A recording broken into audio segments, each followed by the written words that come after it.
ನಮಸ್ಕಾರ ಎಲ್ಲರಿಗೂ. ಎಲ್ಲರೂ ಹೇಗಿದ್ದೀರಿ? ಎಲ್ಲರೂ ಚೆನ್ನಾಗಿದ್ದೀರಿ ಅಂತ ಭಾವಿಸ್ತಾ ತಮ್ಲೈನ್ ಮತ್ತು ಟೈಟಲ್ ನೋಡಿದಾಗ ನಿಮಗೆ ಗೊತ್ತಾಗುತ್ತೆ ಇವತ್ತಿನ ವಿಡಿಯೋದಲ್ಲಿ ನಾನು ಏನಪ್ಪ ನಿಮಗೆ ತಿಳಿಸ್ಕೊಡ್ತೀನಿ ಅಂತಂದರೆ, ಇವತ್ತಿನ ವಿಡಿಯೋದಲ್ಲಿ ನಾನು ನಿಮಗೆ ಒಂದು ನನ್ನ ಹೇರ್ ಕೇರ್ ರೊಟೀನ್ ಬಗ್ಗೆ ಇವತ್ತು ನಿಮಗೆ ವಿಂಟರಲ್ಲಿ ನಾನು ಯಾವ ರೀತಿಯಾಗಿ ನನ್ನ ಹೇರ್ ಕೇರ್ನ ಮಾಡ್ತೀನಿ ಅನ್ನೋದನ್ನ ಇವತ್ತಿನ ವಿಡಿಯೋದಲ್ಲಿ ಡೀಟೇಲ್ ಆಗಿ ತಿಳಿಸ್ಕೊಡ್ತೀನಿ.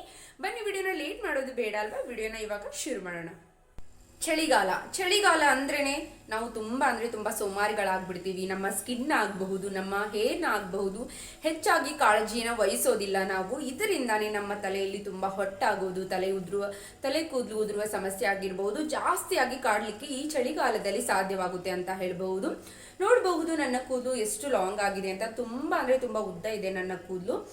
ನೋಡಿ, ಇಷ್ಟು ಉದ್ದ ಇದೆ ನನ್ನ ಕೂದಲು. ನಾನು ನನ್ನ ಕೂದಲ ಆರೈಕೆನ ಈ ವಿಂಟರ್ ಸೀಸನಲ್ಲಿ ಯಾವ ರೀತಿಯಾಗಿ ಮಾಡ್ತೀನಿ ಅನ್ನೋದನ್ನ ಡೀಟೇಲ್ ಆಗಿ ನಿಮ್ಮ ಜೊತೆ ಇವತ್ತಿನ ವಿಡಿಯೋದಲ್ಲಿ ಶೇರ್ ಮಾಡ್ತೀನಿ. ಬನ್ನಿ, ಒಂದೊಂದೇ ವಿಷಯಗಳನ್ನು ನಿಮ್ಮ ಜೊತೆ ಶೇರ್ ಮಾಡ್ತೀನಿ. ನೀವು ಈ ಸ್ಟೆಪ್ಸ್ಗಳನ್ನು ಫಾಲೋ ಮಾಡಿ ನಿಮಗೂ ಕೂಡ ಈ ವಿಂಟರ್ ಸೀಸನಲ್ಲಿ ಕೂದಲು ಉದುರುವ ಸಮಸ್ಯೆ ಆಗಿರಬಹುದು, ಡ್ಯಾಂಡ್ರಫ್ ಪ್ರಾಬ್ಲಮ್ ಆಗಿರ್ಬೋದು, ಅದರಿಂದ ನೀವು ಬಚಾವಾಗ್ಬೋದು ಅಂತ ಹೇಳ್ಬೋದು. ಬನ್ನಿ, ವಿಡಿಯೋನ ಲೇಟ್ ಮಾಡೋದು ಬೇಡ ಅಲ್ವಾ? ಇವಾಗ ವಿಡಿಯೋನ ಶುರು ಮಾಡೋಣ. ವಿಂಟರ್ ಸೀಸನ್ ಆಗಲಿ ಅಥವಾ ಸ್ಪ್ರಿಂಗ್ ಸೀಸನ್ ಆಗಲಿ ಅಥವಾ ಸಮ್ಮರ್ ಸೀಸನ್ ಆಗಲಿ, ನಾವು ಹೊರಗಡೆ ಹೋಗುವ ಸಂದರ್ಭಗಳು ಬಂದೇ ಬರುತ್ತೆ ಅಂತ ಹೇಳ್ಬಹುದು. ಆವಾಗ ನಮ್ಮ ಕೂದಲು ಆರೈಕೆನ ನಾವು ಯಾವ ರೀತಿಯಾಗಿ ಮಾಡ್ಕೋಬಹುದು ಅನ್ನೋದನ್ನ ಇವಾಗ ತಿಳಿಸ್ತೀನಿ. ನೀವು ಹೊರಗಡೆ ಹೋಗುವ ಸಂದರ್ಭಗಳಲ್ಲಿ ನೀವು ಕೂದಲನ್ನು ಆದಷ್ಟು ಫ್ರೀ ಆಗಿ ಬಿಡೋದಕ್ಕೆ ಹೋಗಬೇಡಿ. ಇದರಿಂದ ಏನಾಗುತ್ತೆ ಅಂದರೆ, ನಿಮ್ಮ ಕೂದಲಿಗೆ ತಂಪಾಗಿರೋ ಗಾಳಿ ಅಥವಾ ಹಿಮ ಇರೋ ಜಾಗದಲ್ಲೆಲ್ಲ ಹಿಮ ಎಲ್ಲ ಬಿದ್ದುಬಿಟ್ಟು ನಿಮ್ಮ ಕೂದಲು ಹಾನಿಯಾಗುವ ಸಾಧ್ಯತೆ ಜಾಸ್ತಿಯಾಗಿ ಇರುತ್ತೆ. ನೀವು ಆದಷ್ಟು ಹೊರಗಡೆ ಹೋಗುವಾಗ ಒಂದು ಹತ್ತಿಯಿಂದ ಮಾಡಿರುವ ಅಥವಾ ಉಣ್ಣೆಯಿಂದ ಮಾಡಿರುವ ಕ್ಯಾಪ್ಗಳನ್ನು ಹಾಕೋದನ್ನ ಈ ವಿಂಟರ್ ಸೀಸನಲ್ಲಿ ರೂಢಿ ಮಾಡ್ಕೊಳ್ಳಿ. ಇದರಿಂದ ನಿಮ್ಮ ಕೂದಲು ಹಾನಿಯಾಗೋದು ತುಂಬ ಕಮ್ಮಿ ಆಗುತ್ತೆ. ಡ್ಯಾಂಡ್ರಫ್ ಪ್ರಾಬ್ಲಮ್ ಆಗಿರಬಹುದು, ಕೂದಲು ಉದುರುವ ಸಮಸ್ಯೆ ಆಗಿರಬಹುದು, ಇದರಿಂದ ನೀವು ಈಸಿಯಾಗಿ ಬಚಾವಾಗಬಹುದು. ಕ್ಯಾಪ್ಗಳನ್ನು ನೀವು ಆದಷ್ಟು ಬಳಸಲಿಕ್ಕೆ ಟ್ರೈ ಮಾಡಿ. ಇದರಿಂದ ನಿಮ್ಮ ಕೂದಲು ಅತಿಯಾಗಿ ಹಾನಿಯಾಗುವುದು ತಪ್ಪಿಸಬಹುದು. ಅದರಲ್ಲಿ ನೀವು ನಿಮ್ಮ ಕೂದಲಿಗೆ 15 ನಿಮಿಷಗಳ ಕಾಲ ಸ್ಟೀಮಿಂಗ್ನ ಕೊಡಿ. ಯಾಕಂದರೆ ನಿಮ್ಮ ಕೂದಲಲ್ಲಿರುವ ಕೊಳೆಯನ್ನು ಈ ಸ್ಟೀಮಿಂಗ್ ತೆಗೆದು ಹಾಕಲಿಕ್ಕೆ ತುಂಬ ಸಹಾಯವನ್ನು ಮಾಡುತ್ತೆ.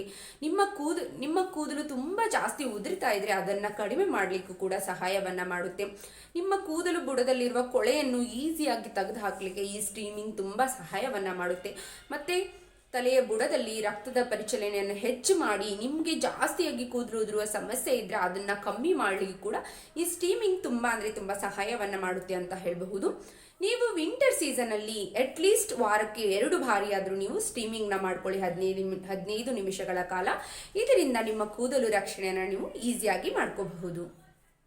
ಸೀಸನ್ನಲ್ಲಿ ನಾವು ನಮ್ಮ ಕೂದಲನ್ನ ಕಟ್ ಮಾಡೋದು ತುಂಬ ಇಂಪಾರ್ಟೆಂಟ್ ಆಗುತ್ತೆ. ಯಾಕಪ್ಪ ಅಂದರೆ ನಮ್ಮ ಕೂದಲಲ್ಲಿ ಸ್ಪ್ಲಿಟ್ ಎಂಡ್ಸ್ಗಳಾಗಿರುತ್ತವೆ ಮತ್ತು ಕೂದಲು ಬುಡಗಳಲ್ಲಿ ಒಂಥರ ರಫ್ ಆಗಿರುತ್ತೆ.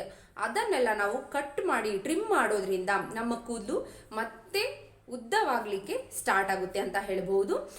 2 ರಿಂದ 3 ತಿಂಗಳಿಗೊಮ್ಮೆ ನೀವು ನಿಮ್ಮ ಕೂದಲನ್ನು ಟ್ರಿಮ್ ಮಾಡಿ. ಇದರಿಂದ ನಿಮ್ಮ ಕೂದಲು ಉದ್ದವಾಗಲಿಕ್ಕೆ ಮತ್ತು ನಿಮ್ಮ ಕೂದಲು ಹೆಲ್ದಿ ಆಗಿರೋದಕ್ಕೆ ತುಂಬ ಸಹಾಯವನ್ನು ಮಾಡುತ್ತೆ ಅಂತ ಹೇಳ್ಬೋದು. ನೀವು ಕಂಟಿನ್ಯೂಸ್ ಆಗಿ ಅಂದರೆ 2 ತಿಂಗಳಿಗೊಮ್ಮೆ 3 ತಿಂಗಳಿಗೊಮ್ಮೆ ನೀವು ಸ್ವಲ್ಪ ಇಷ್ಟು ಪ್ರಮಾಣದಲ್ಲಿ ಆದರೂ ನಿಮ್ಮ ಕೂದಲನ್ನ ಕಟ್ ಮಾಡ್ಕೊಳ್ಳಿ. ಅಂದರೆ ಮುಂದೆ ಸ್ಪ್ಲಿಟ್ ಎಂಡ್ಸ್ಗಳಾಗಿರ್ತಾವಲ್ವ ಅದನ್ನು ಕಟ್ ಮಾಡ್ಕೊಳ್ಳಿ. ಅದರಿಂದ ನಿಮ್ಮ ಕೂದಲು ಬೆಳೆಯೋದಕ್ಕೆ ತುಂಬ ಸಹಾಯವಾಗುತ್ತೆ ಅಂತ ಹೇಳಬಹುದು.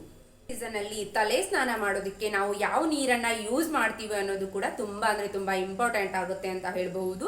ನಾವು ಯೂಸ್ ಮಾಡೋ ನೀರು ಕೂಡ ಮ್ಯಾಟರ್ ಆಗುತ್ತೆ ನಮ್ಮ ಕೂದಲು ಸಂರಕ್ಷಣೆಗೆ ಮತ್ತು ನಮ್ಮ ಕೂದಲು ಯಾವ ರೀತಿಯಾಗಿ ಬೆಳೆಯುತ್ತೆ ಅನ್ನೋದಕ್ಕೂ ಕೂಡ.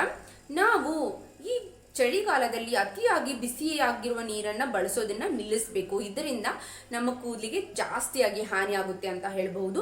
ನಾವು ಆದಷ್ಟು ಉಗುರು ಬೆಚ್ಚಗಿರೋ ನೀರಿಂದ ನಾವು ತಲೆ ಸ್ನಾನನ ಮಾಡೋದ್ರಿಂದ ನಮ್ಮ ಕೂದಲು ಕೂಡ ಚೆನ್ನಾಗಿರುತ್ತೆ, ನಮ್ಮ ಕೂದಲು ಕೂಡ ಹೆಲ್ದಿ ಆಗಿರುತ್ತೆ ಅಂತ ಹೇಳ್ಬಹುದು. ಇದರಿಂದ ನಮ್ಮ ಸ್ಕಾಲ್ಪ್ ಡ್ರೈ ಆಗೋದಿಲ್ಲ, ನಮ್ಮ ಕೂದಲು ಉದುರೋದು ಸಮಸ್ಯೆ ಕೂಡ ಕಮ್ಮಿ ಆಗುತ್ತೆ. ಆದಷ್ಟು ಹೇರ್ ಫಾಲ್ ಪ್ರಾಬ್ಲಮ್ನ ಈ ರೀತಿಯಾಗಿ ನಾವು ಉಗುರು ಬೆಚ್ಚಗಿರೋ ನೀರನ್ನು ಯೂಸ್ ಮಾಡ್ತಾ ಬಂದರೆ ಆದಷ್ಟು ಹೇರ್ ಫಾಲ್ ಪ್ರಾಬ್ಲಮ್ ಕಮ್ಮಿ ಆಗುತ್ತೆ. ಈ ವಿಂಟರ್ ಸೀಸನಲ್ಲಿ ನೀವು ಅತಿಯಾಗಿರೋ ಬಿಸಿ ನೀರನ್ನು ಯೂಸ್ ಮಾಡೋದ್ರಿಂದ ನಿಮ್ಮ ಸ್ಕಾಲ್ಫ್ ಕೂಡ ಡ್ರೈ ಆಗಿಬಿಟ್ಟು ಆದಷ್ಟು ಹೇರ್ ಫಾಲ್ ಜಾಸ್ತಿ ಆಗಲಿಕ್ಕೆ ಕಾರಣವಾಗುತ್ತೆ. ನಾನು ಹೇಳೋದು ಏನಪ್ಪ ಅಂದರೆ, ನೀವು ಆದಷ್ಟು ಉಗುರು ಬೆಚ್ಚಗಿರೋ ನೀರಿಂದ ನಿಮ್ಮ ತಲೆ ಸ್ನಾನನ ಮಾಡ್ಕೊಳ್ಳಿ. ಇದರಿಂದ ನೀವು ನಿಮ್ಮ ಕೂದಲನ್ನ ಈಸಿಯಾಗಿ ಸಂರಕ್ಷಣೆಯನ್ನು ಮಾಡ್ಕೋಬಹುದು ಈ ವಿಂಟರ್ ಸೀಸನಲ್ಲಿ ಅಂತ ಹೇಳ್ಬಹುದು. ಈ ವಿಂಟರ್ ಸೀಸನಲ್ಲಿ ನಾವು ಅತಿಯಾಗಿ ಡ್ರೈಯರ್ಗಳನ್ನು ಬಳಸೋದಿಕ್ಕೆ ಹೋಗಬಾರ್ದು. ಇದರಿಂದ ನಮ್ಮ ಕೂದಲು ಅತಿಯಾಗಿ ಹಾನಿಯಾಗಲಿಕ್ಕೆ ಸಾಧ್ಯವಾಗುತ್ತೆ ಅಂತ ಹೇಳಬಹುದು.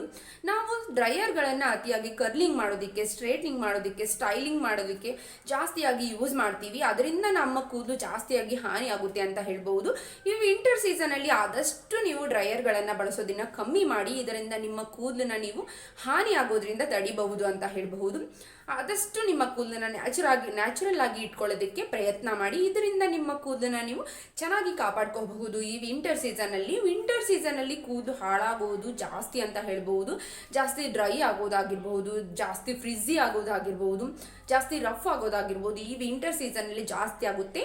ಅದ್ರ ಮೇಲೆ ನೀವು ಡ್ರೈಯರ್ಗಳನ್ನು ಯೂಸ್ ಮಾಡಿದರೆ ನಿಮ್ಮ ಕೂದಲು ಜಾಸ್ತಿಯಾಗಿ ಹಾಳಾಗೋದಕ್ಕೆ ಕಾರಣವಾಗುತ್ತೆ. ಅಷ್ಟು ಕಮ್ಮಿ ಮಾಡಿ ಡ್ರೈಯರ್ಗಳನ್ನು ಯೂಸ್ ಮಾಡೋದ್ರಿಂದ ನಿಮ್ಮ ಕೂದಲನ್ನ ನೀವು ಆದಷ್ಟು ಕಾಪಾಡ್ಕೋಬಹುದು. ತಲೆ ಸ್ನಾನ ಮಾಡಿದ ತಕ್ಷಣವೇ ನಿಮ್ಮ ಕೂದಲು ಇನ್ನೂ ಒಣಗಿರೋದಿಲ್ಲ. ನಿಮ್ಮ ಕೂದಲು ಹಸಿಯಾಗಿರುವಾಗಲೇ ನೀವು ಹೊರಗಡೆ ಹೋಗಬಾರ್ದು. ಇದರಿಂದ ಹೊರಗಡೆ ಇರುವ ಡರ್ಟ್ ಪಾರ್ಟಿಕಲ್ ಆಗಿರಬಹುದು ಅಥವಾ ಮಣ್ಣಾಗಿರ್ಬೋದು ನಮ್ಮ ಕೂದಲಿಗೆ ಈಸಿಯಾಗಿ ಸೇರ್ಕೊಳ್ಳೋದಕ್ಕೆ ಸಾಧ್ಯವಾಗುತ್ತೆ ಅಂತ ಹೇಳ್ಬೋದು. ಇದರಿಂದ ನಮ್ಮ ಕೂದಲು ಜಾಸ್ತಿಯಾಗಿ ಉದುರೋದಕ್ಕೆ, ಜಾಸ್ತಿಯಾಗಿ ಹಾಳಾಗೋದಕ್ಕೆ, ಜಾಸ್ತಿ ಫ್ರಿಝಿ ಆಗೋದಕ್ಕೆ, ಡ್ರೈ ಆಗೋದಕ್ಕೆ ಕಾರಣವಾಗುತ್ತೆ ಅಂತ ಹೇಳ್ಬೋದು. ಒದ್ದೆ ಆಗಿರೋ ಕೂದಲಲ್ಲಿ ನೀವು ಯಾವತ್ತೂ ಹೊರಗಡೆ ಹೋಗಬೇಡಿ. ಇದರಿಂದ ನಿಮ್ಮ ಕೂದಲು ತುಂಬ ಹಾನಿ ಆಗುತ್ತೆ.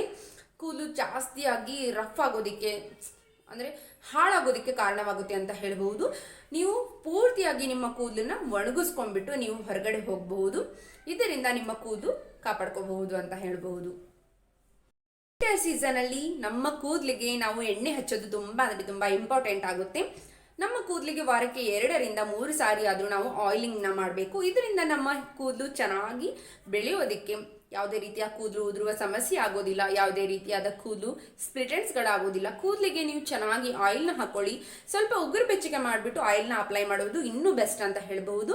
ನೀವು ಉಗುರು ಬೆಚ್ಚಗಿರೋ ಆಯಿಲ್ನ ಚೆನ್ನಾಗಿ ಅಪ್ಲೈ ಮಾಡಿಬಿಟ್ಟು ಚೆನ್ನಾಗಿ 5 ರಿಂದ 10 ನಿಮಿಷಗಳ ಕಾಲ ಚೆನ್ನಾಗಿ ಮಸಾಜ್ ಮಾಡ್ಕೊಳ್ಳಿ. ಇದರಿಂದ ಬ್ಲಡ್ ಸರ್ಕ್ಯುಲೇಷನ್ ಚೆನ್ನಾಗಿ ಆಗಿಬಿಟ್ಟು ನಿಮ್ಮ ಹೇರ್ ಗ್ರೋತ್ ಇಂಪ್ರೂವ್ ಆಗಲಿಕ್ಕೆ ಸಾಧ್ಯವಾಗುತ್ತೆ.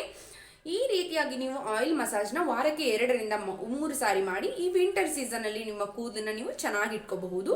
ಇವತ್ತಿನ ವಿಡಿಯೋದಲ್ಲಿ ನಾನು ನಿಮಗೆ ಹೇರ್ ಕೇರ್ನ ಯಾವ ರೀತಿಯಾಗಿ ಮಾಡೋದು ಅನ್ನೋದಕ್ಕೆ 7 ವಿಧಾನಗಳಲ್ಲಿ ನಿಮಗೆ ತಿಳಿಸ್ಕೊಟ್ಟಿದ್ದೀನಿ. ಈ 7 ವಿಧಾನಗಳನ್ನು ನೀವು ಫಾಲೋ ಮಾಡಿ ನೀವು ಕೂಡ ನಿಮ್ಮ ಹೇರ್ನ ಕೇರ್ ಮಾಡ್ಕೊಳ್ಳಿ. ಇವತ್ತಿನ ವಿಡಿಯೋ ಯೂಸ್ ಅನಿಸಿದ್ರೆ ಒಂದು ಲೈಕ್ ಮಾಡೋದನ್ನ ಮಿಸ್ ಮಾಡೋಕೆ ಹೋಗ್ಬಿಡಿ. ಇನ್ನೂ ಯಾರು ನನ್ನ ಚಾನಲ್ನ ಸಬ್ಸ್ಕ್ರೈಬ್ ಮಾಡ್ಕೊಳ್ಳಿಲ್ಲ, ಪ್ಲೀಸ್ ಸಬ್ಸ್ಕ್ರೈಬ್ ಮಾಡ್ಕೊಳ್ಳಿ ಅಂತ ಹೇಳ್ತೀನಿ. ಧನ್ಯವಾದಗಳು.